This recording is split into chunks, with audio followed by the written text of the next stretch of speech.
And the all-party delegations on Operation Sindoor have wrapped up their global outreach. They have sent across their message against terror and are set to brief Prime Minister Modi about their discussions with the world leaders. The 7 delegations rallied global support and held Pakistan accountable for state-sponsored terrorism. Congress MP Shashi Tharoor in Washington, D.C. asserted that Pakistan can't breed vipers and expect them to bite only its neighbors. Tharoor also said that India's response was solely against terror and delivered a clear message to the US that Donald Trump played no role in the ceasefire. In Kuwait, AIMIM Chief Asaduddin Owaisi addressed Pakistan leaders as stupid jokers, while in Denmark, BJP MP Ravi Shankar Prasad said that Pakistan is rattled by the show of support towards India. And in Spain, DMK MP Kanimuri echoed the message of Operation Sindoor diplomacy that unity in diversity is India's national language. This is not about India and Pakistan. This is about India and terrorism inflicted on India. So India will act against terror wherever it comes from. If it's coming from Pakistan, tough. They should deal with their own problems. And then they are going around, I understand, this delegation saying, oh, but we are also victims of terrorism. We have lost more lives to terrorism than India has, and so on. The question we turn around and say is, whose fault is that? As Hillary Clinton famously said 10 years ago, what did she say? You can't breed vipers in your backyard and expect it to bite only your neighbors. It's the old classic lesson of Dr. Frankenstein. You build a monster, it leaves your control. That's why they're now getting terrorist attacks by the Tehreek-e-Taliban Pakistan. But who created the Taliban from which the Tehreek-e-Taliban broke off? We all know the answer to that. So let Pakistan look inside itself. Let it do some serious interior reflection before it goes around pleading innocence.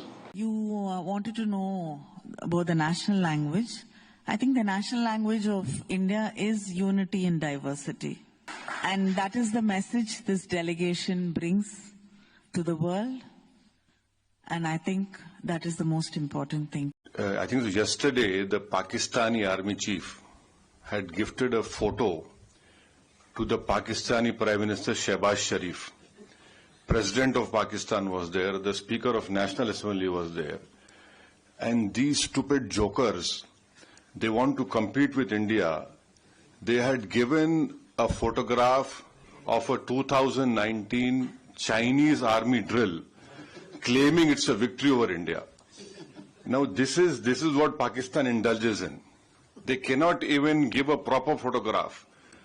तो हम बचपने में हम school में सुनते थे कि अक्सर स्कूल में क्या होता था कि हम अच्छे पढ़ने वाले बच्चे के बाजू के बैठता था.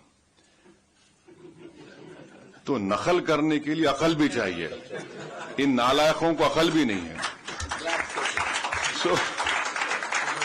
So you just imagine that your own country's Prime Minister, President, Speaker of National Assembly is there. Your so-called Mr. Field Marshal is there, and the Field Marshal gives a photograph of a Pakistani Chinese drill of PHL-03 in 2019.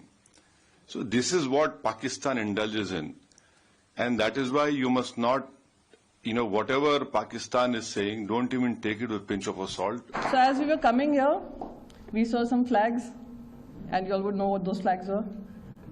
And I thought to myself, the IMF loan is coming handy. And I hope those who are giving them the IMF loans realize what it's being used for. So just 2 minutes ago, I just walked outside to check, have they left? And I was told, yes, they've gone. And while we Indians continue to be where we are, resolutely, strongly, backing for our mother India. Congress MP Shashi Tharoor was interviewed by his journalist son Ishan Tharoor in a moment that stood out during India's Operation Sindoor diplomatic outreach. Take a look. Stand up. That shouldn't be allowed. This is my son. Ishan Tharoor of the Washington Post. Definitely asking a question in personal capacity. And mostly to say hi before you go off to your next engagement. Raise the mic. Mostly to say hi before you go off to your next engagement. I'm curious, though, on this tour you've been on, various countries in the Western Hemisphere, have any of your government interlocutors asked you to show evidence of Pakistan's culpability in the initial attack? And what do you say to the repeated Pakistani denials of having any hand in the initial attack? Okay, well, I'm very glad you raised this, Ishanda. I didn't plant it, I promise you. This guy does this to his dad. Very simply, no one had any doubt, and we were not asked for evidence. But media have asked, and so you are speaking for your tribe in that in 2 or 3 places media asked this question. Let me say very clearly that India would not have done this without convincing evidence.